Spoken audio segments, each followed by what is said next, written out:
comportamento aplicado. Então, hoje, né, vai ser a aula sobre autismo, conceitos, legislação e diagnóstico, tá? A data das outras aulas, gente, talvez toda quinta, tá bom? Toda quinta-feira. Então, vamos falar um pouquinho, bem rapidinho, só um pouquinho do histórico do autismo, tá? Então, o histórico do autismo e acesso à educação. Então, a primeira pessoa a utilizar o termo autismo foi o psiquiatra Eugene Brauer, eu não sei falar muito bem, né? Em 1911, para descrever uma das características de pessoas com esquizofrenia. O autismo, ele era confundido com crianças, né, esquizofrênicas, tá? Então,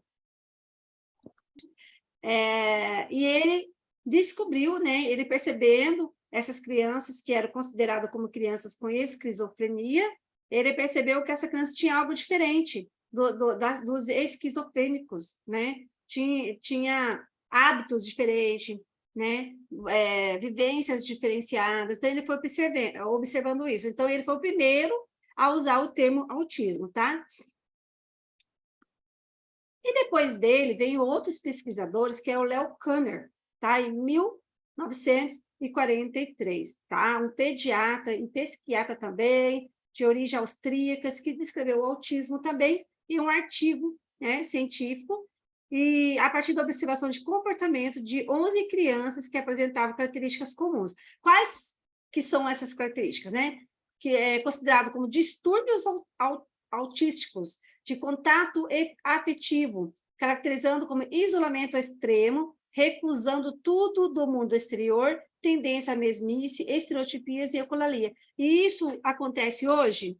Acontece, né? O que ele descobriu, o que ele observou, o que ele publicou no seu artigo científico, realmente, muitas crianças autistas, depende do nível, né, do autismo, se isola, né? Não faz sempre a mesma coisa, né? Tem a ecolalia, que é a repetição das mesmas palavras, né? Tem tendência a balançar o corpo, né? Então, eles têm as manias dele. Então, o Kanner também, em 1953, ele estudou um pouco, descobriu as características comuns, né, no autismo, e que ele chama autismo infantil precoce, tá? Descreveu crianças com habilidades cognitivas irregulares, habilidades extraordinárias e memória visual.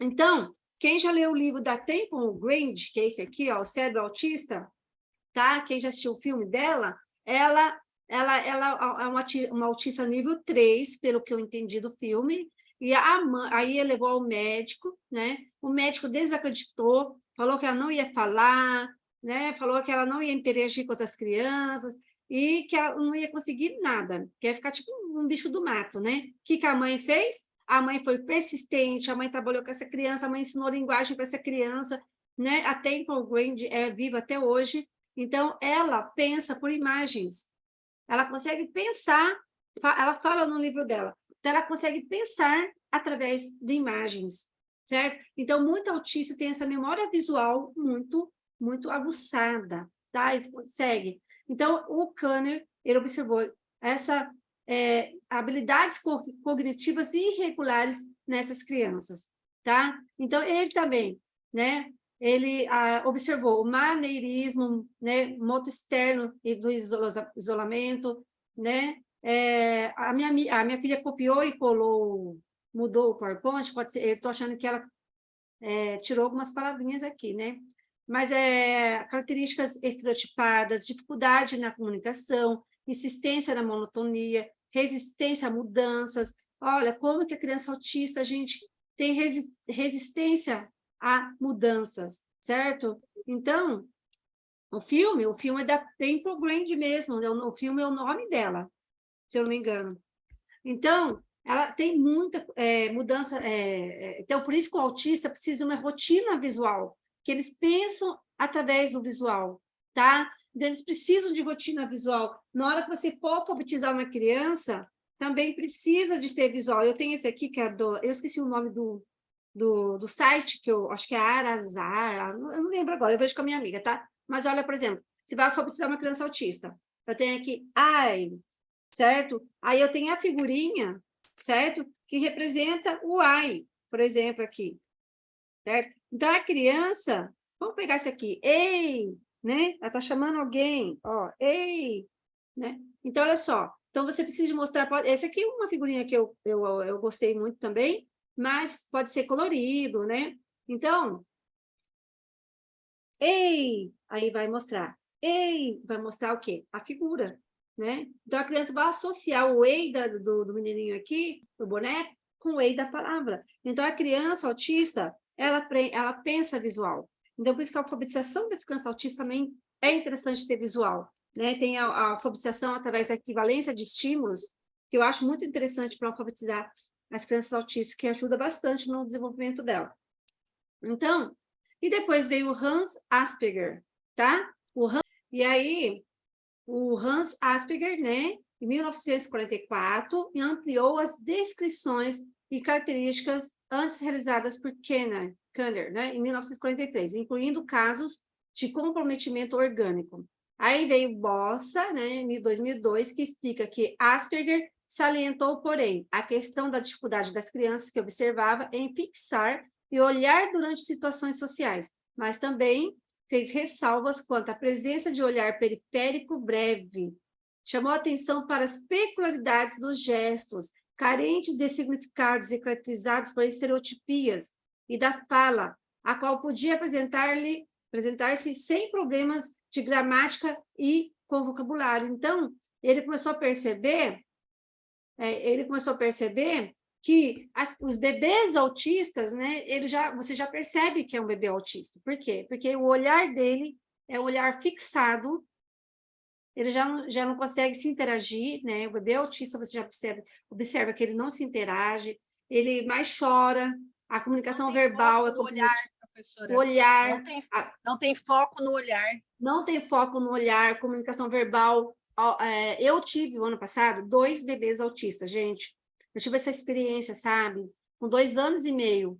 Então, os dois, gente, como era difícil trabalhar. Então, teve um dos bebês, ele chegava na hora do parque, assim, próximo do horário do almoço, mas chorava, mas chorava, mas chorava, mas chorava, chorava, chorava, chorava. Aí eu vou tentando descobrir o que ele queria. Eles não conseguem se comunicar assim para falar o que eles querem, né?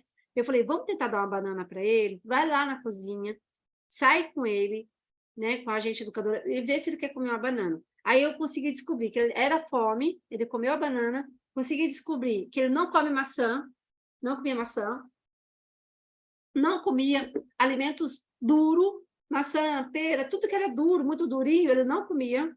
E aí eu consegui descobrir que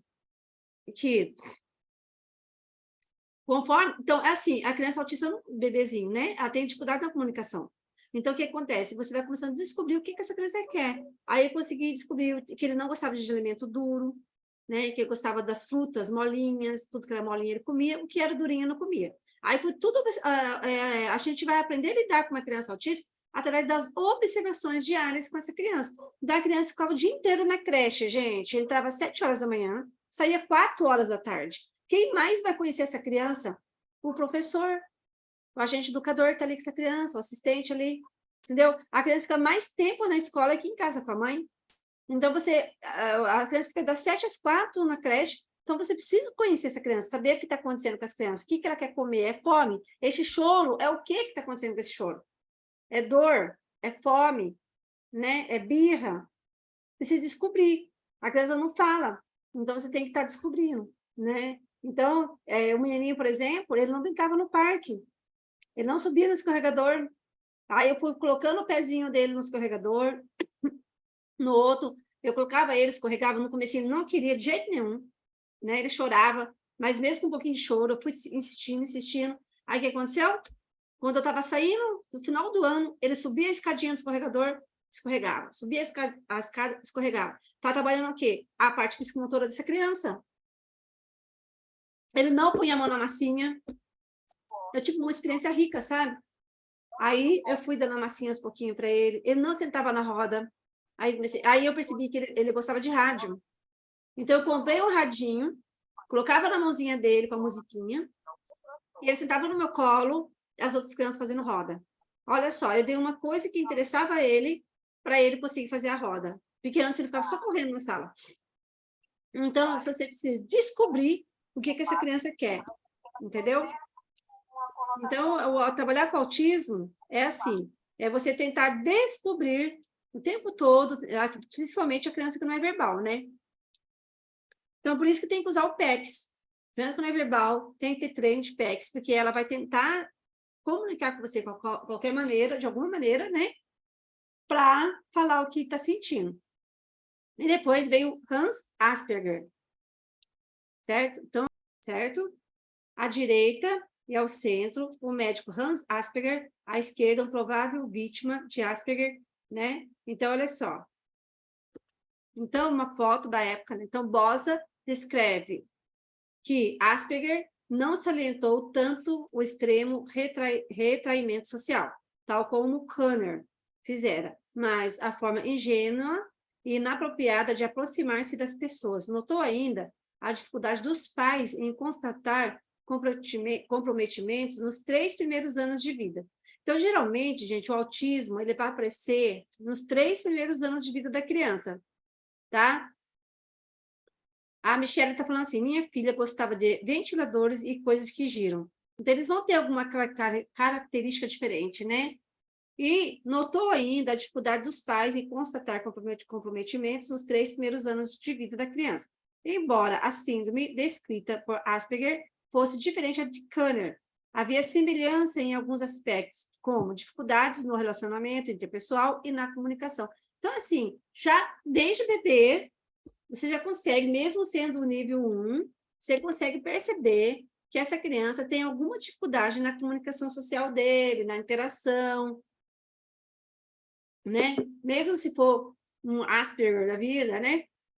Eles têm algum comprometimento, eles têm algum maneirismo, alguma coisa que a criança tem, tá? Então, finalmente, Kanner e Asperger se utilizaram do termo autismo. Inicialmente, Kanner chamou de distúrbio autístico de contato afetivo, e Asperger utilizou o termo psicopatia autística. Porém, mais tarde, Kanner substituiu o termo distúrbio autístico por autismo infantil. E até hoje, né, quando você vai cadastrar a criança no sede do Estado do Brasil, lá no cadastro ainda está como autismo infantil, eles não mudaram, né? Então, o autismo infantil precoce para caracterizar a natureza do comprometimento, quando o termo utilizado por Kanner e Asperger, Bosa, né, esclarece. Tanto Kanner como Asperger empregam o termo para chamar a atenção sobre a qualidade do comprometimento social que perpassa a simples questão do isolamento físico, timidez ou rejeição do contato humano, mas caracteriza-se, sobretudo, pela dificuldade em manter contato afetivo com outros de modo espontâneo e recíproco. Então, por exemplo, essa filha da minha amiga que vem aqui me visitar, né?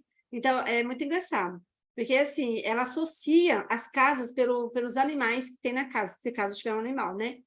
Então, aqui eu tenho 2 gatos. Eu tenho o gato Chico e o gato Faísca. Então, ela fala assim para a mãe dela, gato Chico e gato Chico. Então, elas têm muita dificuldade em construir frases, porque essa parte da linguagem foi muito afetada, né? Então, tem muita essa dificuldade da construção de frase. Então, ela associou a minha casa com o meu gato. Ela não consegue falar, mãe, vamos na casa da professora Rosimeire, porque eu fui professora dela, né? Ela não consegue falar assim. Então, ela fala, gato Chico, porque essa área da linguagem foi muito comprometida. A escrita, ela escreve ainda letras, ela consegue traçar o alfabeto, mas ainda com letras grandes, né? Não consegue traçar com letras pequenas, porque a coordenação motora fina é muito afetada também nas crianças autistas. Então, e a interação social, né? Então, é muito difícil ela dar um abraço em mim, né? Às vezes a gente fala, dá um beijo, às vezes vem, né? E tenta dar um beijo, mas sem ser aquele beijo gostoso de filho, assim, que vem, né? Que põe um biquinho e beija, não, eles só encostam um pouquinho, e esse encostar um pouquinho já é um beijinho para ele, já é um beijo, né? E tem um outro menininho autista que veio na minha casa, também, que eu fui professora o ano passado,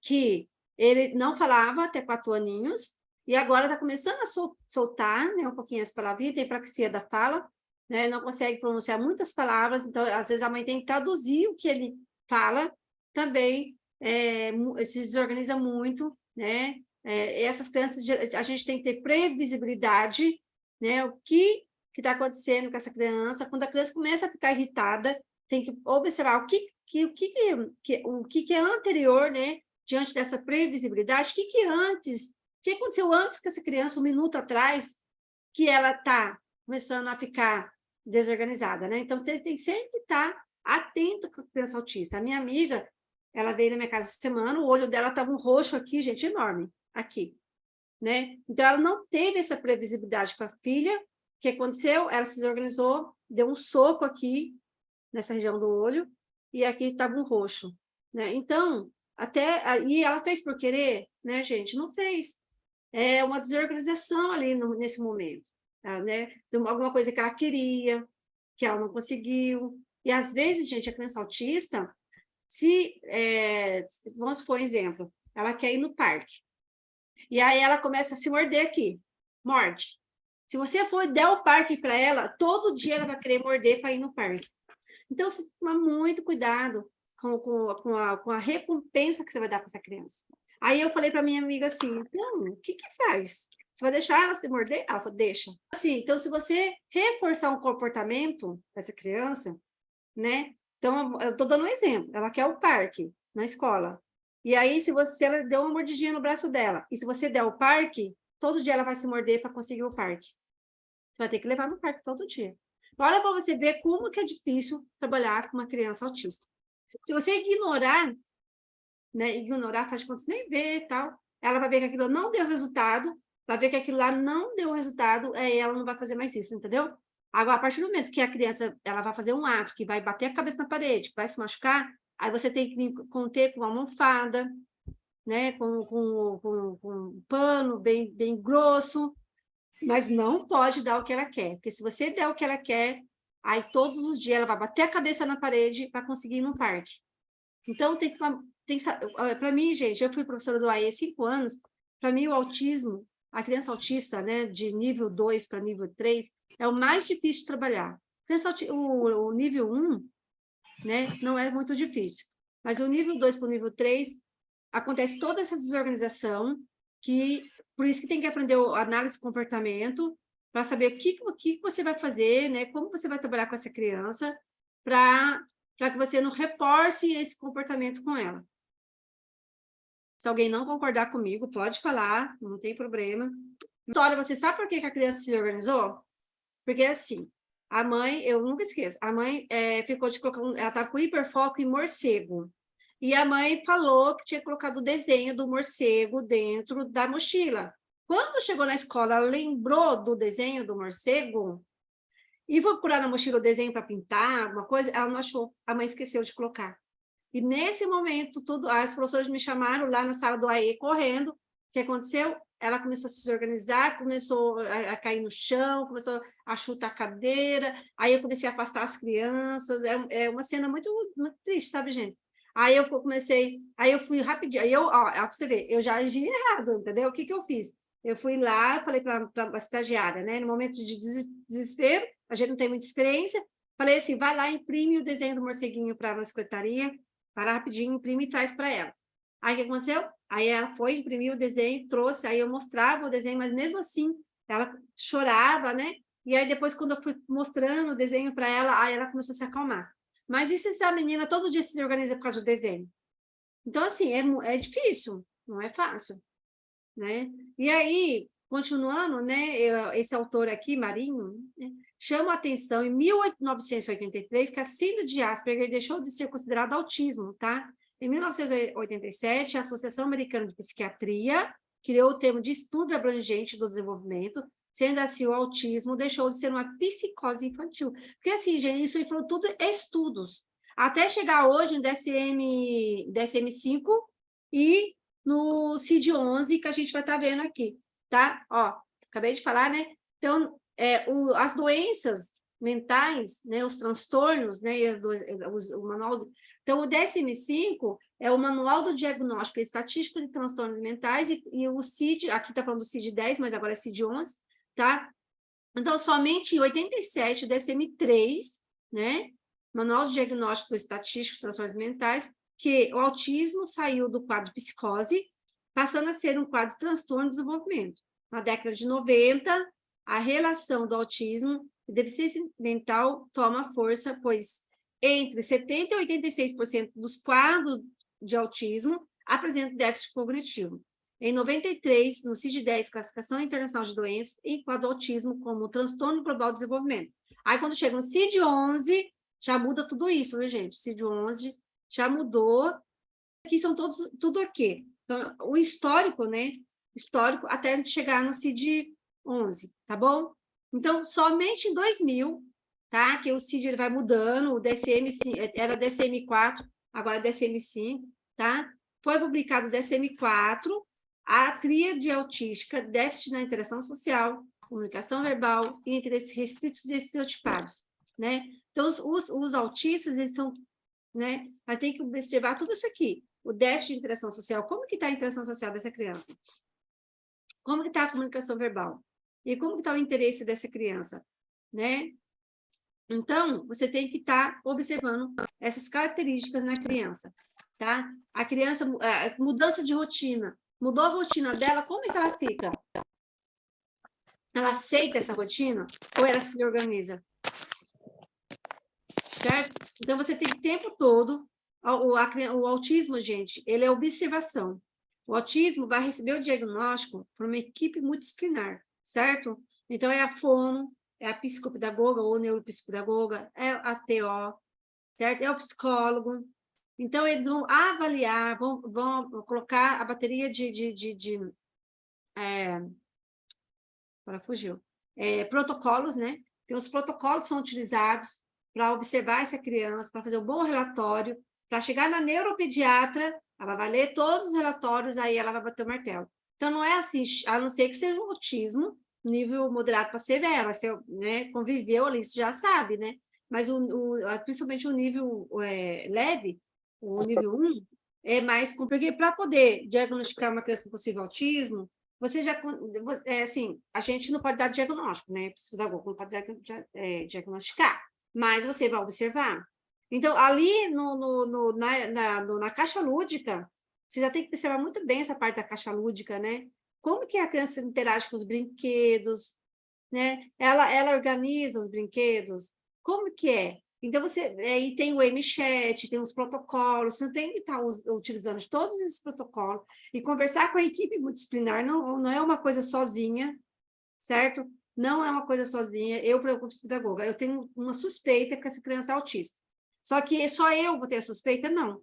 Eu tenho que ver se essa criança tem TO, conversar com a TO, ver se a criança passa psicólogo, conversar com o psicólogo, né? E aí, se você tiver você achar que essa criança tem um possível autismo, você tem que colocar no relatório encaminhamento para neuropsicóloga para avaliar a questão do autismo, encaminhamento, né, de acordo com a DSM-5, né, apresenta tais características, uma hipótese diagnóstica, tais características, encaminhar para neuropediatra. Então, você tem relatório psicopedagógico, é muito sério, e muita gente, por isso que as pessoas têm que estudar muito autismo hoje, gente, estudar bastante autismo, certo? Ó, uma equipe multiprofissional que será necessária para laudar, certo? Não é o TO, não é o psicopedagogo, não é o neuropsicopedagogo, não é não é a neuropsicóloga. Eles vão dar o relatório com características de autismo, e aí quem vai bater o martelo vai ser a neuropediatra, né? Ou a psiquiatra, né? Então, e esses relatórios são muito sérios mesmo, você falou tudo, viu? Tanto que muitas crianças autistas, elas demoram muito para receber o diagnóstico. Aí tá lá, com 2 anos, 3 anos, 4 anos, 5 anos, não recebe diagnóstico, né? E aí o que acontece? Aí essa criança já foi prejudicada muito na escola, certo? Dificuldade na leitura, dificuldade na escrita, dificuldade na interação social, né? E ela já foi prejudicada bastante. Aí tem uma pessoa que falou assim, gente, estudar muito sem copia e cola. Gente, pelo amor de Deus, nem falo de autismo na minha página, mas apoio pais e mães com dicas e experiência, certo? Então, não pode ser, né? Igual, por exemplo, eu sou psicopedagoga institucional. Aí eu falei para a minha coordenadora, olha, meus relatórios, certo? Eu faço meu relatório de acordo com a característica de cada criança. Por isso que eu tenho que fazer sondagem da leitura, sondagem da escrita nesse campo semântico, né? Que a gente começa com isso. O desenho, como essa criança está no desenho, Porque quando a criança, depende da idade dela, com 10 anos, está na garatuja, alguma coisa está errada. Certo? A criança tem 10 anos, 12 anos, eu vou pedir para desenhar. Ela está lá na garatuja, alguma coisa está errada, gente. Não é normal, certo? Porque o desenho, ele acompanha, as fases do desenho também acompanha o desenvolvimento infantil, certo? Então, e aí, né, eu faço meu relatório de acordo com a característica daquela criança. Eu acho horrível esse negócio de pessoas que ficam, você tem um modelo de relatório para me arranjar? Você tem um modelo de relatório? Quer dizer, gente, como que eu vou dar um modelo de... Eu já respondo na lata. Olha, não tem como eu dar um modelo de relatório para você, porque cada criança é única. Nenhuma criança autista vai ser igual a outra criança autista. Uma criança autista, ela pode, né, conseguir ir bem no ditado, no mesmo campo semântico. Agora, outra criança pode ser boa em cálculo, certo? Aí, enquanto outra não consegue. Como que você vai fazer o relatório igual? Não tem como, entendeu? Aí, está falando aqui, sou professora de educação especial, 2 cargos públicos, deficiência intelectual e deficiência auditiva, psicopedagoga profissional e clínica, psicomotricista, dentre outros. Se quiser falar um pouquinho da sua experiência para a gente depois, para enriquecer a aula, certo? E aqui, gente, uma linha do tempo, tá? Uma linha do tempo que começa lá em Eugen Blauer, né? Que é o primeiro que descobriu o termo do autista, esse aqui, né? Aí depois veio para o Kanner, 1911, né, gente? Depois veio para o Kanner, e é engraçado, essas coisas acontecem muito assim, né?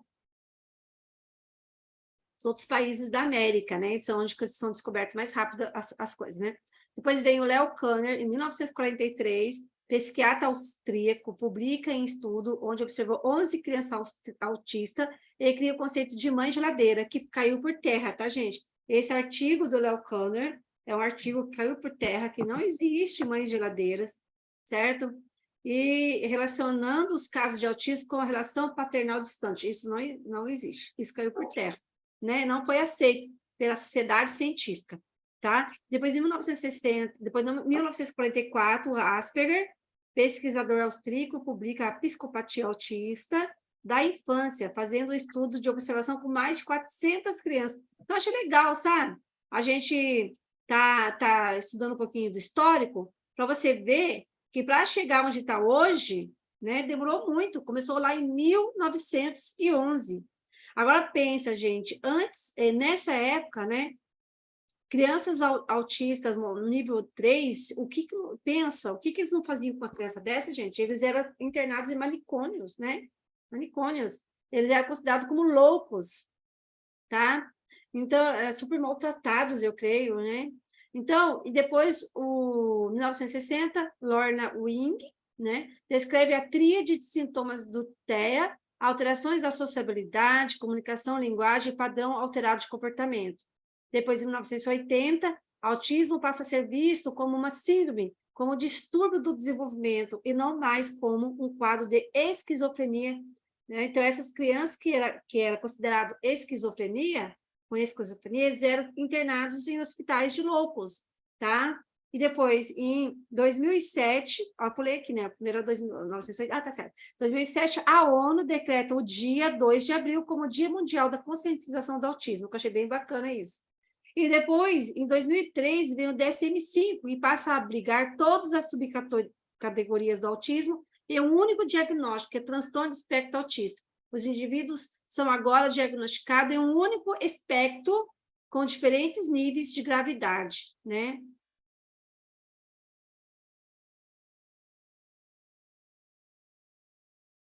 E aí, é um histórico, né? Aí Mello descreve o quê? Descreve o autismo como um distúrbio do desenvolvimento que se caracteriza por alterações presentes desde a idade muito precoce. Geralmente, gente, igual a Cleide falou, né? Que o filho foi diagnosticado com 11 anos. Por quê? Porque o autismo leve, né, foi um pouco mais difícil de perceber. Mas, geralmente, as crianças, quando elas são bons profissionais, fazem bons relatórios, foi, né, que ela falou, já consegue o diagnóstico até os 3 anos de idade. E o que acontece? Aí eu me incomodava. E aí eu pegava, colocava a criança no escorregador e falava, você vai brincar, você não vai ficar aqui. E ela chorava, mas eu Aí ela ia de novo, eu pegava de novo. Ela ia de novo, eu pegava de novo. Gente, quando chegou em novembro, essa criança já estava brincando com as outras crianças. Brincando. Ela tinha parado de ficar em frente à casa dela. Agora, a questão dela se balançar dentro da sala de aula, em frente ao espelho, isso eu acabei assim, sabe? Na hora da roda, aí eu tentava colocar ela na roda comigo, não deixar ficar em frente ao espelho. E aí eu falei assim, nossa, mas essa criança tem uma característica de um possível autismo aqui, gente. E aí, nisso, a outra professora da tarde, que era creche, né, o dia inteiro, a professora da tarde me observou a mesma coisa, chamou os pais para conversar, mas eu não participei dessa reunião, não sei por que eu era a professora principal, né? Não me chamaram para a reunião. E o pai foi para São Paulo, levou a criança para São Paulo, e eu não sei o nome do médico, também se eu soubesse, não podia falar aqui, né, por ética, mas eu sei que o pai levou a criança para São Paulo, e o neuro, né, pediatra, simplesmente olhou para a criança, falou que ela não tinha característica de autismo e falou que descartou essa possibilidade. Gente, aí acontece do contrário também, você entendeu? Então, para mim, gente, chegou um dia que o pai avisou que ia buscar a menina mais cedo, que ia viajar, que é para praia, não sei, para algum lugar, né? E a menina sabia, né, que ela ia viajar. E é horário, as crianças dormiam, das 11 ao meio-dia, né? 11 até o meio-dia e meia, ela tinha um momento do sono. Quem disse que essa menina dormiu? Ela ficou o tempo todo acordada e não dormia de jeito nenhum. Então, assim, e a interação social dela também restrita. Eu fazia roda de conversa com todas as crianças, chega na hora dela falar, ela não conseguia expor para fora que ela pensava. Então, para mim, essa criança até hoje, não tira da minha cabeça, tem característica possível característica do autismo. Só que, assim, o que acontece? Quem convive com a criança o dia inteirinho na escola somos nós, né? Professores. Aí a mãe levou para São Paulo. O neuropediatra olhou para a criança, não viu a estereotipia da criança, a criança balança o tempo todo, e aí a criança falou que não tinha nada. Não, agora também não é errado, não teria que averiguar mais, passar por mais médicos, outros médicos, ou o pai e a mãe tentar, né, ver com outros especialistas, porque, gente, essa criança pode regredir, uma hora ela pode regredir, entendeu? Se ela não tiver as intervenções corretas, certo? Então, assim, pode acontecer também do contrário, né? De você levar a criança no bam da vida e essa pessoa também descartar a possibilidade. Não sei, aconteceu comigo ano passado, né? Então, podemos definir o transtorno do espectro autista como uma série de condições. Aí sempre vai repetir aqui, né? Quais são as características de uma possível criança autista? Característica com dificuldade, sendo na área mais evidente da habilidade social. A segunda, a área mais comprometida que é a comunicação verbal e não verbal. Já a terceira, das inadequações comportamentais, isso é, crianças com autismo apresentam interesses e atividades restritos repetitivos, como interessar-se somente por trem ou por carro. Também possui dificuldade de lidar com surpresas, mudanças de rotina. Então, tudo isso vai impactar ali na vida dessa criança. Então, a observação é muito séria, né? Agora, por que o termo espectro? O termo espectro está ligado ao nome desse transtorno da gente. Por quê? Porque existe mais de 800, né? Fiquei sabendo agora, mais de 800 genes de característica do autismo. Então, eles não conseguem descobrir, né? Como que a criança, por que a criança nasce autista, né? Então, aí, aqui está o termo ainda antigo, né? Leve, moderado, severo, mas hoje é nível 1 de suporte, nível 2 de suporte, nível 3 de suporte. Eles sempre estão mudando, né? Os termos. E eu vi no Instagram essa semana, não sei se alguém viu, que teve um pesquisador, que eu também não li o artigo científico ainda, que parece que ele descobriu que um dos genes do autismo, certo? Tá associado com o esperma do homem. Só que aí não deu tempo de procurar o artigo para ler, tentar traduzir para o português, não sei se tem no português já, mas eu estava todo um monte de gente compartilhando no Instagram essa informação, não sei se vocês têm essa informação, certo? Agora, agora, se for verdade mesmo, se esse cientista aí descobriu isso mesmo, pelo menos, gente, vai descobrir qual que é a causa, né? Se vem da mulher, se vem do homem, o que pode ajudar futuramente, né? A nascer menos crianças autistas, certo? Porque é o seguinte, aí eu li sobre neurociência, está buscado, prefiro esperar a exploração. Não entendi muito. Então, é o seguinte, Isso foi compartilhado no Instagram, estou falando com vocês, mas eu não sei se é uma coisa realmente exata, né? É fidedigna, né? Então, assim, vamos esperar aguardar mais um pouco. Mas uma hora, de tantos estudos, tanto estudar, uma hora vai descobrir. Eu acho que quando descobrir... Gente, como está nascendo criança com espectro autista? Você vê pelas salas de aula, certo? As salas de aula tem 2 a 3 crianças, pelo menos aqui na minha cidade, sabe? Então, muita criança, certo? Então, o espectro, ele quer dizer o quê? O espectro, porque a variedade é muito grande. Não existe uma criança igual a outra, né? Vai existir as mesmas características, tá? Mas igual não. Tá? Então, podemos comparar com a seguinte situação. Quando jogamos uma pedrinha em um lago, né, de uma água parada, ela gera várias pequenas ondas que se formam camadas mais próximas, mais distantes do ponto do qual a pedra caiu. Não acontece isso? Dessa forma, o autismo possui várias camadas também, mais ou menos próximas ao autismo, né? O clássico aqui, que no caso, é o nível 3, suporte, que poderia ser considerado o centro das ondas, isto é, o ponto onde a pedra atingiu a água.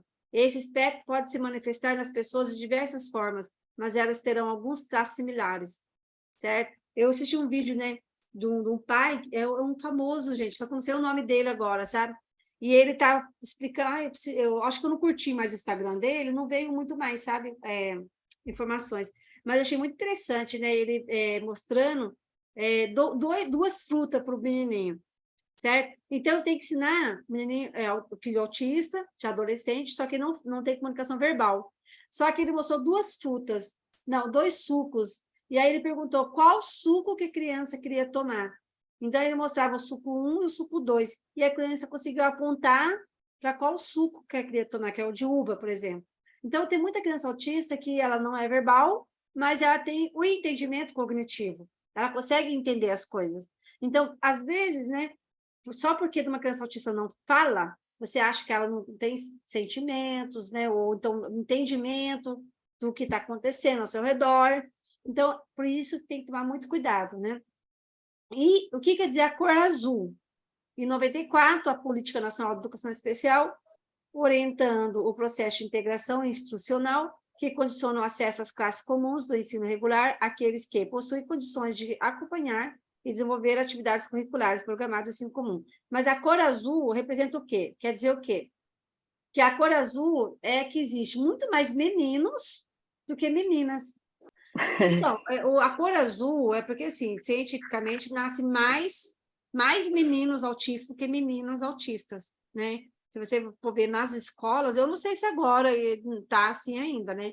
Mas você vê na escola tem mais meninos do que meninas. E as meninas, quando nascem, né, com características de autismo, são mais severas, né? O nível de suporte é bem maior do que os meninos. Os meninos, muitos meninos, eles nascem com autismo mais leve, muitos nascem com autismo nível 1, né?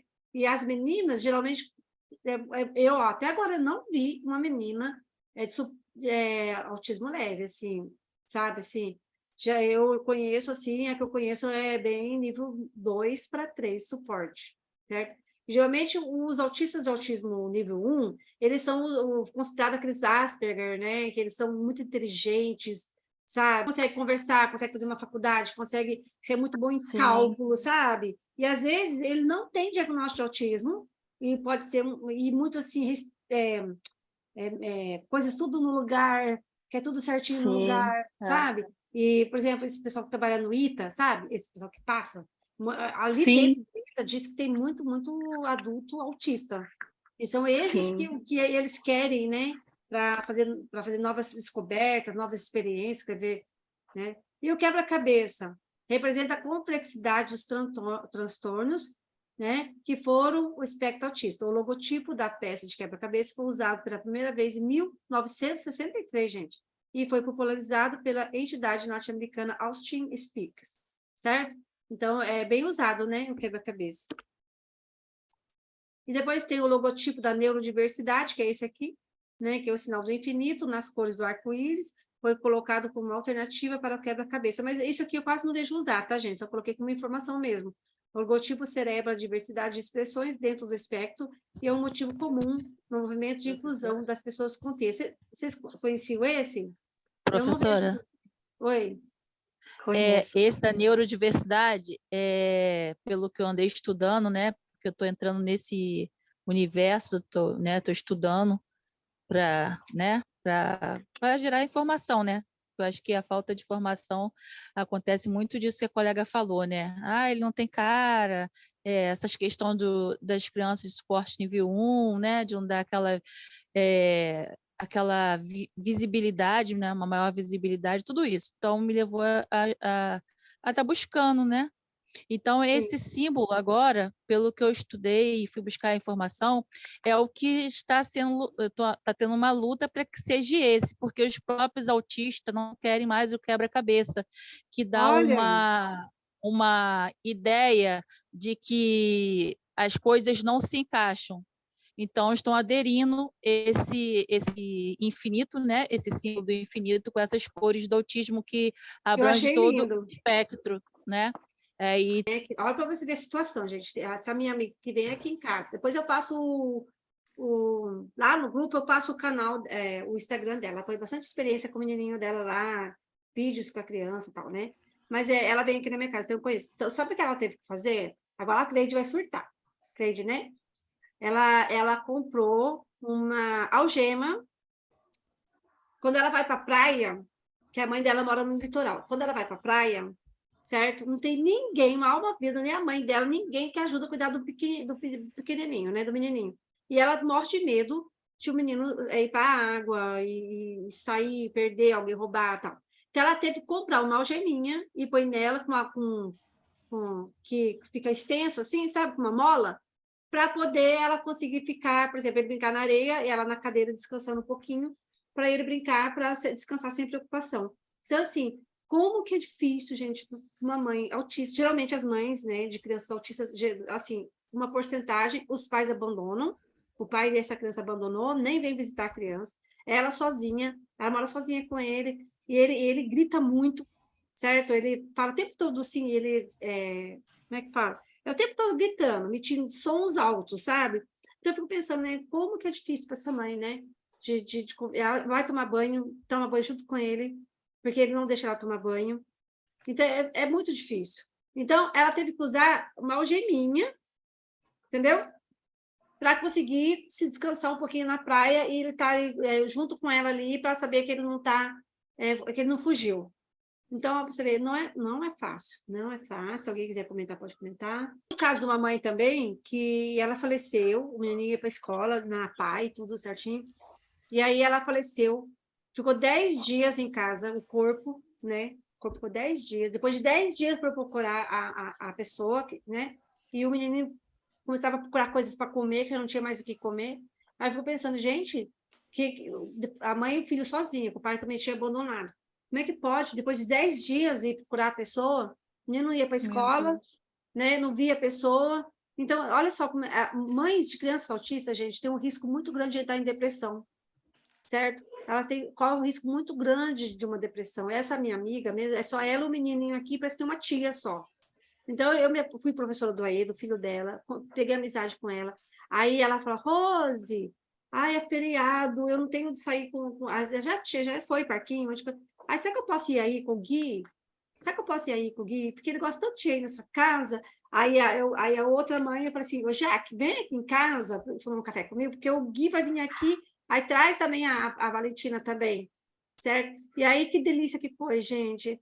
E aí eu tenho um gatinho de madeira, certo? Que eu ponho meus anel, né? Que eu comprei Aí, dito e feito, eu escondi o gatinho dentro da gaveta, porque ela quebrou um pé do gatinho, outro pé do gatinho. E ela não foi no meu quarto e não abriu a gaveta e achou o gatinho. Eu dou risada, sabe? Eu dou risada, eu acho engraçado. E aí ela, apaixonada pelos gatos que eu tenho aqui. Então, essas mães de crianças autistas moderado para severo, principalmente, elas, para nível 3, né? Elas não têm muitas amigas, as amigas somem, elas não têm muito lugar para passear. Por isso que mães de filhos autistas, e aqui na igreja da cidade, aqui na minha cidade, eles têm um movimento de mães autistas, que as mães autistas vão se encontrar e levam as crianças. E nesse lugar que a igreja proporcionou, tem tem uns brinquedos assim, aí elas ficam conversando, olhando as crianças, e uma ajuda a outra. Tem um grupo, né? Tem mãe que dá 3 horas da manhã, essa minha amiga mesmo, né? A filha acorda 3 horas da manhã, gente, todos os dias, e ela sempre foi contra a medicação. Aí teve um momento que a menina se organizou mas tanto que levou até que para se machucar, levou no Francisca Júlia, né? Que aqui é um centro de pessoas com deficiência mental, e conseguiu acalmar a criança, conseguiu dar a medicação, e depois desse dia, a menina toma medicação todos os dias, porque ela não estava também aguentando mais acordar 3 horas da manhã todos os dias, sabe? Então, a vida da mãe de filhos autistas é muito difícil. A gente tem que se pôr no lugar da mãe, não é fácil, né? Então, ó, vamos ver aqui, tá? Então, eu acho bonito esse logo ali, né? Então, é possível imaginar que o autismo funcione com um espectro de cores, que iria do branco até o preto, passando de todos os tons cinza. Essas avaliações transitam pela tríade, isto é, conjunto de 3 áreas de deficiência, como na comunicação social, imaginação social e na interação social, e nem sempre todas essas dificuldades parecem juntas no mesmo caso, né? Quando você tem um vídeo do Lucelmo, vocês conhecem o Lucelmo, gente? Ele é daqui da minha cidade, sabia? Tem uma clínica aqui, ele mesmo, não tem condição. E aí, só que assim, então, uma coisa que ele tem um vídeo lá, que ele fala sobre a teoria da mente. E ele explica direitinho o que é a teoria da mente e dá exemplo. Então, eu tenho o livro Teoria da Mente, se vocês quiserem. E aí, o que acontece? A criança autista, ela não consegue ter essa percepção que as pessoas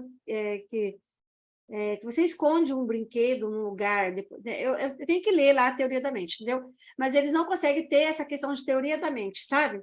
De conseguir achar os objetos como você guarda, sabe? Sim. Então, geralmente os autistas têm essa dificuldade.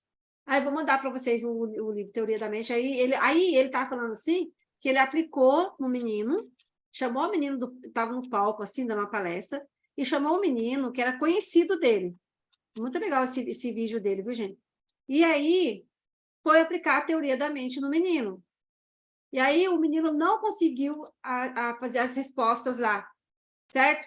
Aí, ele falou assim, mas você é autista? E o menino era mesmo, era autista, entendeu? Era autista, o nível 1, né, que às vezes imperceptível. E aí, geralmente, os autistas não conseguem ir bem nesse teste, né? A gente faz essa que chama teoria da mente. Então, procura lá que vocês vão entender melhor o que eu estou falando, tá? Então, eles têm dificuldade também, não entende essa parte, né? De imaginação, né? Metáforas. Então, há pessoas com comprometimentos sociais, mas sem problemas comportamentais. Olha só, aí entra aí até o autismo nível 1 aí, né? Há casos de disfunções comportamentais sem atraso de linguagem. Olha só. Em todos eles aparecem em maior ou menor grau as dificuldades na interação social, né? Então, essa dificuldade de interação social pode ser uma coisa muito, né? Um nível 3, por exemplo, nível 2, vai ser bem impactante. Agora, se for um nível 1, às vezes essa dificuldade de interação social é tão leve que é mais difícil, né? Então, você tem que estudar muito, viu, gente? Autismo é estudar muito também, né? Então, eu tenho aqui meu guarda-chuva aqui, né, do autismo verbal, tem o autismo que ele apresenta muita ecolalia, tem o autismo não verbal, tem o autismo clássico, tem o síndrome de Asperger, que agora não se usa mais, de alto funcionamento, né, que às vezes, quando a gente fala nível 1, 2, 3, fica tão vago para mim, sabe? E às vezes aquele, por exemplo, aquele autista tão inteligente, tem umas altas habilidades, né, na matemática, por exemplo, tipo o gênio ali, o gênio da matemática, falei o nome, gente. Fugiu, estou cansada. Diz que ele é autista, né? Dislexia e autismo. Acabei esquecendo o nome. Albert Einstein, né? Albert Einstein, falam que ele também era um possível autista, né? Um autista de alto funcionamento, né? Ele tinha prejuízo na área de linguagem, ele não conseguia ir bem em português de jeito nenhum, possível dislexia, né? Hoje tem as comorbidades que pode estar junto com o autismo, né? Então, falando aqui, os primeiros sintomas do transtorno do espectro autista aparecem, na maioria das vezes, antes dos 3 anos de idade, podendo ter seu diagnóstico fechado com 3 anos completo. Em alguns casos, ele pode ser diagnosticado por volta dos 8 meses. Então, assim, hoje, eu acho que está mais mas as pessoas estão estudando mais sobre autismo, né, gente? Mas antes, os médicos, eles tinham medo de dar o laudo de autismo para as crianças, antigamente, né? Mas, então, se eles se sentissem insegurança, né, eles não iam querer dar o laudo, porque eles podem levar um processo do pai e da mãe. Então, então os médicos têm um pouco de receio, tá? Então, eles querem ter certeza, né? Aí, e aí, hoje, né, a prevalência do autismo, gente, tá? Olha, nos Estados Unidos, até 2023, é recente essa pesquisa, tá? A prevalência do autismo está de 1 em cada 36. É o novo número agora, tá? Olha, a cada 36 crianças que nascem, uma vai ser autista. De tantas crianças que nascem no mundo, imagina como que não vai ser, né?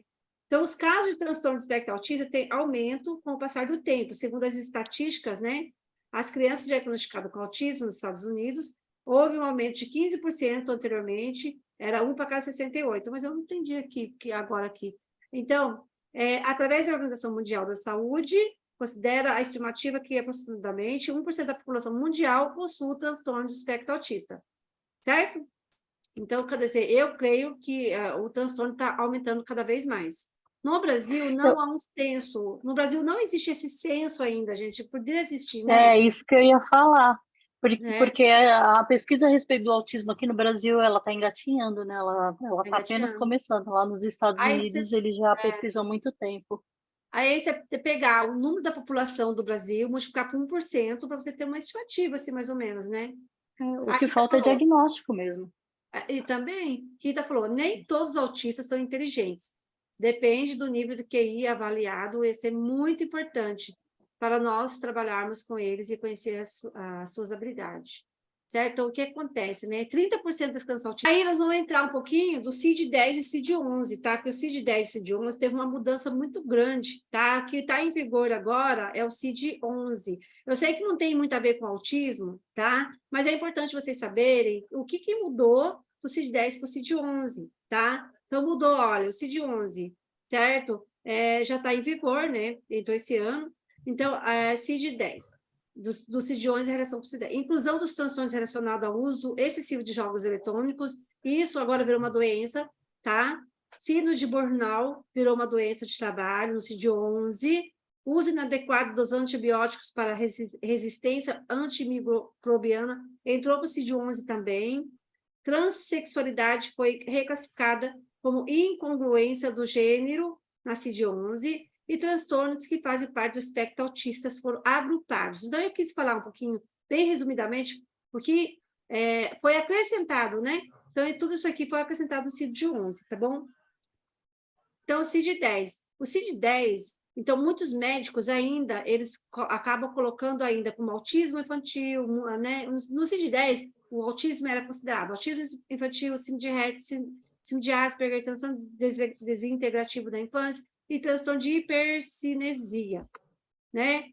Aí tem os CIDs, né? Tem o F84, que é transtornos globais de desenvolvimento, F84.0, mais usado para crianças, que é o autismo infantil. Aí tem o F84.1, autismo atípico, o F84.2, síndrome de Rett, o F84.3, outro transtorno desintegrativo da infância, o F84.4, transtorno com hipersinestesia associada a retardo mental, é o movimento estereotipados, o F85, síndrome de Asperger, o F84.8, outros transtornos globais de desenvolvimento, e o F84.9, transtornos globais não especificados do desenvolvimento. Então, o CID-10 era tudo dessa maneira, certo?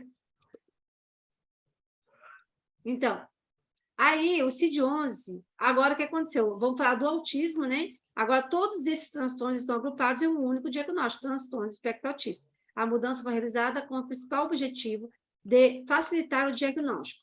Agora, quem não conhecia, né, conhecer hoje, o CID-11, voltado para o autismo, ficou dessa maneira. O 6A02, transtorno de espectro autista. Eu estou achando que os médicos vão usar mais esse, sabiam? Mais esse que é mais fácil para eles, né? Aí o 6A02.0 é o TEA, sem deficiência intelectual e com comprometimento leve ou ausente da linguagem funcional. O 6A02.1 é o TEA, com deficiência intelectual e com comprometimento leve ou ausente da linguagem funcional. O 6A02.2 é o TEA, sem deficiência intelectual e com linguagem funcional prejudicada.